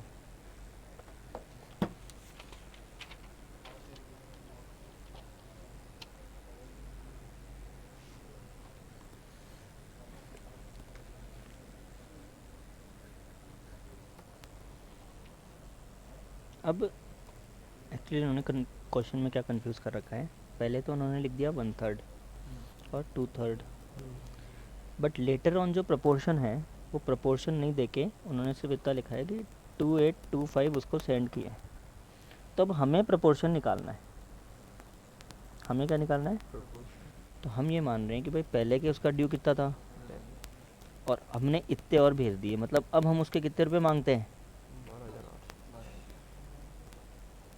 आउट ऑफ टोटल बिल कितने का था जो डिस्काउंटिंग हुआ है? 17। इसमें से हमने इतना उसको दे दिया। कैलकुलेटर निकालना, वो वाला कैलकुलेटर नहीं लाते क्या आप? लिखो 825 17,100। तो 0.75 का मतलब पता है क्या होता है? 3/4 और 1/4। 0.75 को मैं 3/4 भी तो लिख सकता हूँ। इसका मतलब 3/4 गुड्स तो कौन रख रहा है? एक्स, जो भी नाम है उसका, और 1/4 कौन रख रहा है? वाई। तो हमें ये भी समझ जाना है कि जो टोटल गुड्स चार्ज, टोटल जो डिस्काउंट 400 का है, इसका मतलब डिस्काउंट चार्जेबल टू एक्स कितना है? 300, इसका 3/4, और डिस्काउंट चार्जेबल टू वाई कितना है? 100। ठीक है, अब उसकी एंट्री निकालो। इसकी जनरल एंट्री कहाँ है? हाँ, ये वाला क्वेश्चन है ना। तो देखो इसने बिल्स कितने का एक्सेप्ट किया, तो बैंक अकाउंट डेबिट, कितने पैसे आ गए? इतना डिस्काउंट हो गया 2/3125। फिर ये बीपी डिसऑनर हो गया। अब बीपी डिसऑनर हो गया, अब ये टोटल ड्यू कितने से हो गया? देखो पहले तो ड्यू कितने से था, और प्लस 2825 तो कैश दे दिया उसको, 300 रुपये उसके डिस्काउंट के ड्यू है, 3125 ये है। तो वो टोटल जो डेटर है हमारा वो कितने से है? 13,125 से। उसमें से हाफ आधा पैसा दे दिया, आधा डेफिशिएंसी हो गई। तो पहले तो उन्होंने 2/3 1/3 बोल दिया, अब हमें रेशियो निकालना पड़ता है। तो ऐसा नहीं है कि अगली बार भी 2/3 1/3 नहीं होगा, ऐसा 100 में से 95 केसेस में होगा ही। बट पता है तुम्हें क्या करना है? तुम्हें एक छोटा सा काम हर क्वेश्चन में करना है कि तुम्हें एक बार चेक कर लेना है।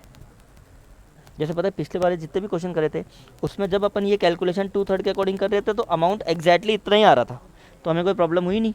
हमें पता लग गया भाई 2/3 गुड्स वो रखेगा, 1/3 वो रखेगा। बट अगर ऐसा कुछ नहीं किया ना, पर एक बार चेक कर लेना है कि प्रपोर्शनेट में वो गुड्स आ रहे हैं या नहीं आ रहे, और नहीं आ रहे हैं तो वेरी सिंपल, पहले वाला ड्यू प्लस नया पैसा। जनरली सोचो, वाई के पॉइंट ऑफ व्यू से सोचो, वाई एक्स को पहले के कितने रुपए मांगता है? 10,000। नए कितने पैसे दे दिए? इतने दे दिए, इतने दे दिए, कितने में से इतने दे दिए? इतने में से। तो इनका प्रोपोर्शन निकाल लो और फिर देख लो डिस्काउंट में उसका कितना और बनता है। ठीक है ना? जैसे 30,000 है ये, तो ये तो था सीपी, ये है एसपी। हाँ निकल लो। आप तो वो छोड़ो, 25% ऑन कॉस्ट है तो कॉस्ट पे 1/5 है, 4 है क्या? तो सेल्स पे 1/5 हो गया, इंटू 30,000 कर दो, बस 6,000 माइनस कर दो, 24,000 कॉस्ट आ गई। और अगर ऐसे नहीं करना चाहते तो 25/125 आपने निकाला नहीं, तो हमें कॉस्ट निकालनी है 100/125। 100 पहले वाले में तो क्या है कि कॉस्ट पे ही परसेंटेज गिवन है, डायरेक्ट कॉस्ट ही गिवन है और कॉस्ट पे ही परसेंटेज, और सीधा 120 का 25% निकाल के प्लस कर दो। तो सेलिंग प्राइस कितनी हो गई 1,20,000 प्लस 25% ऑफ 1,20,000, ठीक है ना। सीधा कॉस्ट लिखा हुआ है और परसेंटेज भी कॉस्ट पे ही है, तो 120 का 25% कितना होता है 30,000। तो 120 प्लस 30,000, सेल्स की एंट्री जो फर्स्ट होगी वो कितने से होगी 1,50,000 से, ठीक है। Customer account debit to sales 1,50,000।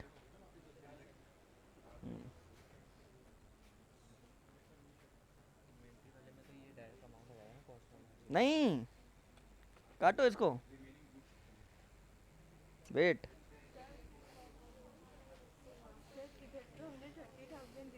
नहीं बेटा 30,000 नहीं दिखाना। अच्छा यहाँ दिखा दिया, हाँ ये गलत है, this amount is wrong. Wait, अभी बताऊंगा सबको कॉमन, लेट मी चेक। कोई बात नहीं बच्चे, यहाँ तक सही है, आगे का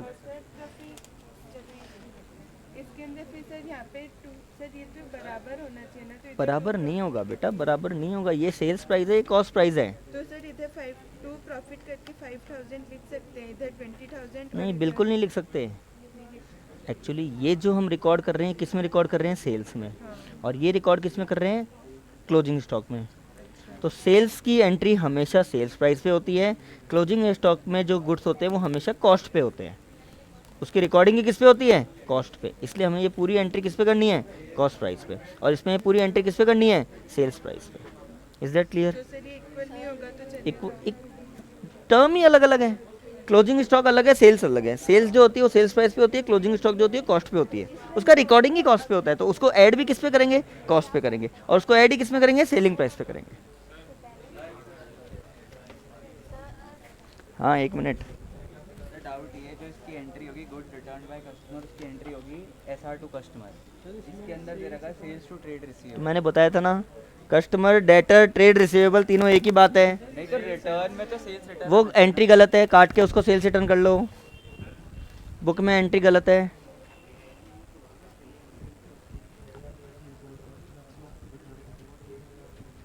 ये लास्ट वाली आपको समझ में आ गई ना, 31 मार्च वाली। फिर आपने आगे क्या किया है, क्या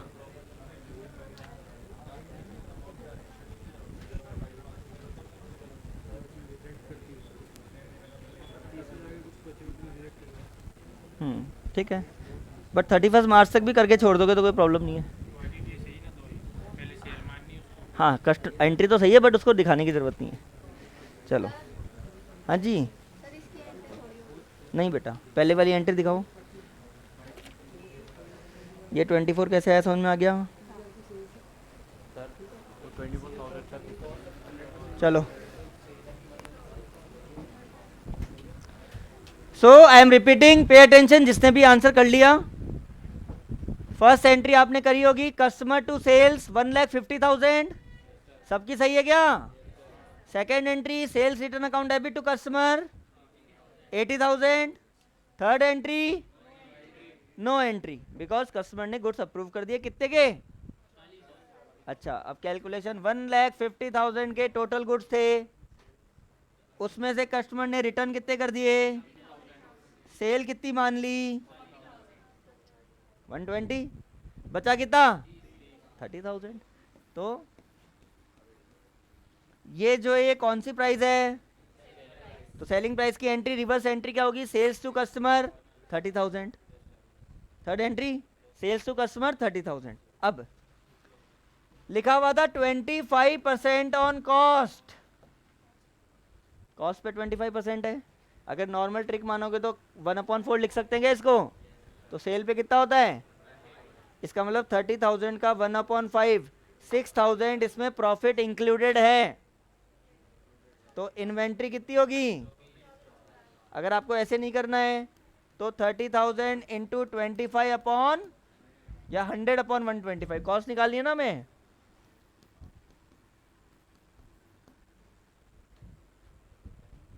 जो सेल है वो कितनी है, तो 30,000 क्या है 125, हमें क्या चाहिए 100, हमें कॉस्ट चाहिए, तो 100/125 करेंगे तो आंसर 24,000 आ जाएगा। आपने पता है क्या किया, आपने 30,000 का 25% निकाल दिया, जबकि हमें 25% गिवन है कॉस्ट पे, सेल्स पे नहीं गिवन है, इसलिए हम ये करेंगे। तो inventory with customer to trading account 24,000। तो it is the second question. अच्छा, एक थर्ड क्वेश्चन और करते हैं, चलो।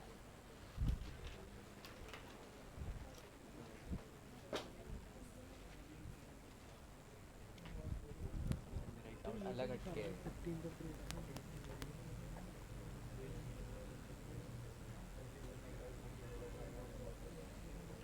वही वाली बात है, आपने क्या कहा था कि इसको सेल मानेंगे, हाँ तो आपके पास दो ऑप्शन है, या तो 1 अप्रैल को इसको सेल मानो, क्योंकि अभी भी तो गुड सेंड ऑन अच्छा, कस्टमर, फिर उसकी रिवर्स कर दो, हाँ समझ या करो ही मत, करो तो ही दोनों ही मत करो, करो ही मत, दोनों ही मत। ना तो कर सेल की मानो हाँ, ना ना रिटर्न reverse की की मानो, मानो। तो दोनों ही मत करो, या दोनों ही करोगे तो दोनों भी सही है। मेरा एक वैसे नॉर्मल दूसरा क्वेश्चन है मेरा, इससे रिलेटेड नहीं है।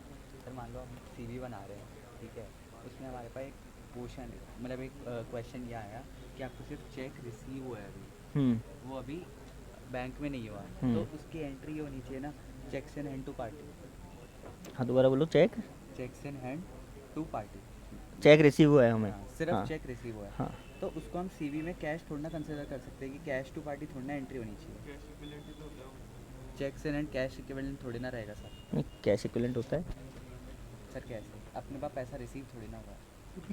नहीं रिसीव तो नहीं हुआ, बट एक कैश फ्लो पढ़ा है आपने 12th में, हाँ पड़ा है। कैश फ्लो में कैश एंड कैश इक्विवेलेंट में क्या क्या आता है, मार्केटेबल सिक्योरिटीज और कैश और बैंक में जितना बैलेंस है, तो चेक, और अब जब हम बैंक के बैलेंस को कैश मान रहे हैं, सर तो बैंक के बैलेंस को चेक इन हैंड क्या है, चेक इन क्या वो मार्केटेबल सिक्योरिटी नहीं है क्या?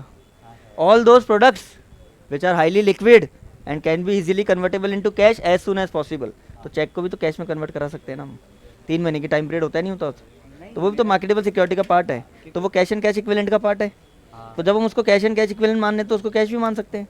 अच्छा, और अगर उसके नीचे लिखा हुआ है कि on this date this cheque has been deposited into bank, तो फिर उसके लिए हम काउंटर एंट्री कर रहे हैं बैंक टू कैश। वो तब कर रहे हैं जब अपन चेक इन हैंड को कैश मान रहे थे, तो हाँ। अपन ने क्या किया, पहले तो कैश मान लिया, फिर हाँ। उसकी कॉन्ट्रा कर दी। हाँ अगर आप डायरेक्ट पार्टी कर रहे हो, हाँ जैसे आपने लिया टू रमेश, हाँ, टू रमेश, तो आपको कॉन्ट्रा करने की जरूरत नहीं है, सीधा बैंक के कॉलम में डालना है बैंक के उसको। कॉलम हाँ। में डालना है।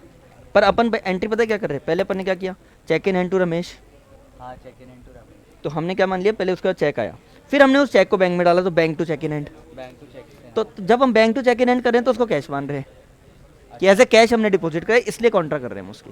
हाँ अगर हम इसके अगर डायरेक्ट पार्टी लिख दे और चेक इन हैंड का लफड़ा ही नहीं माले, हाँ तो सीधा अपने को जरूरत ही नहीं है क्या, जरूरत ही नहीं है ना हाँ कैश वाली एंट्री। हाँ कैश वाली एंट्री कॉन्ट्रा करने की कॉन्ट्रा जरूरत ही की नहीं जरूरत नहीं है, पड़ेगी। सीधा बैंक अकाउंट में लिख दो उसको, हाँ पार्टी का नाम, सॉरी। चलो थर्ड क्वेश्चन, एक minute. Mister Kumar sale goods on approval और रिटर्न बेसिस कैजुअली, कैजुअली मतलब ओकेजनली, कभी कभार। He has goods sold worth rupees 1,50,000, sold at a profit of 33.13% on sales, क्या लिखा हुआ है, on sales, which has been awaiting approval from the customer as on the date of the closing of the books। सीधा awaiting वाली entry करनी है आपको, शुरू की दो सेल्स की और सेल्स रिटर्न की एंट्री नहीं करनी, सीधा किसकी एंट्री करनी है, अवेटिंग की। चलो करो, डेट गिवन है क्या इसमें, नहीं गिवन है, लिखो क्लोजिंग डेट,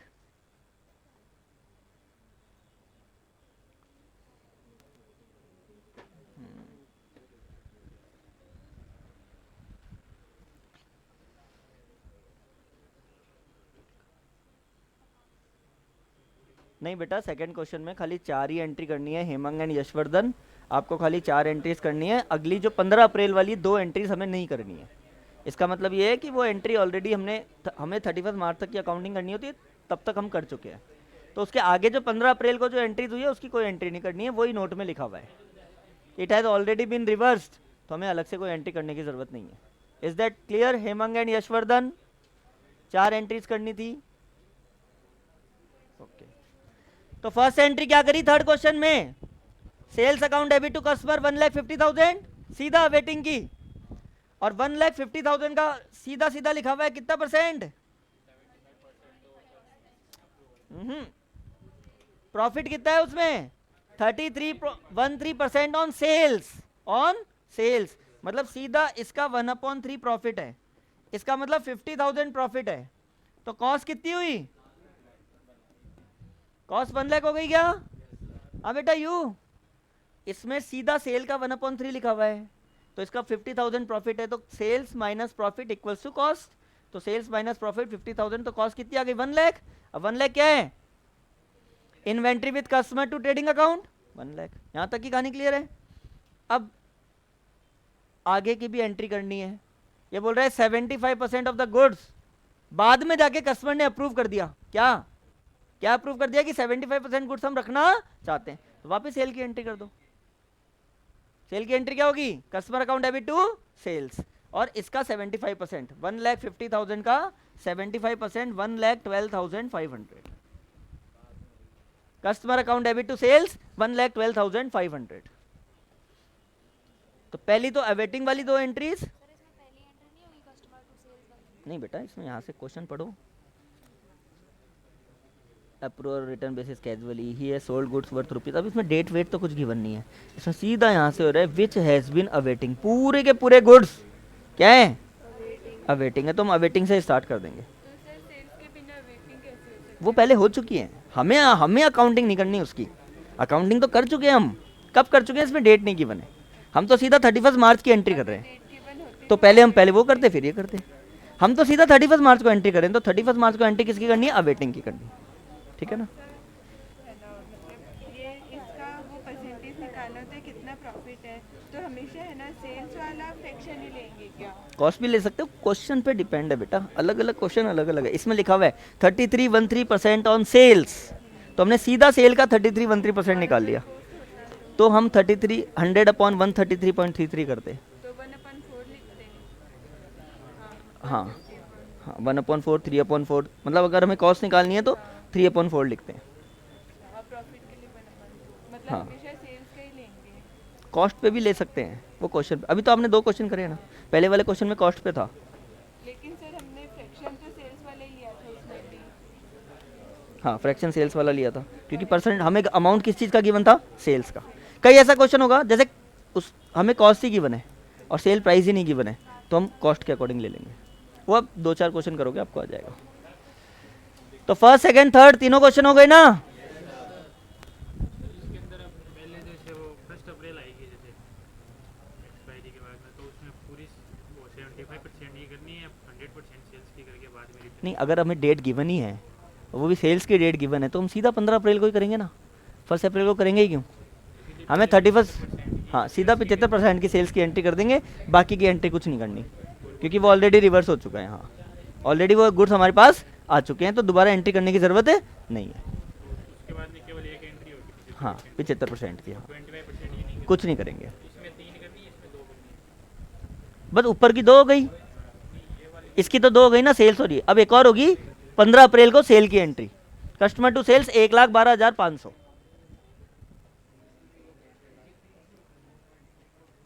ठीक है यू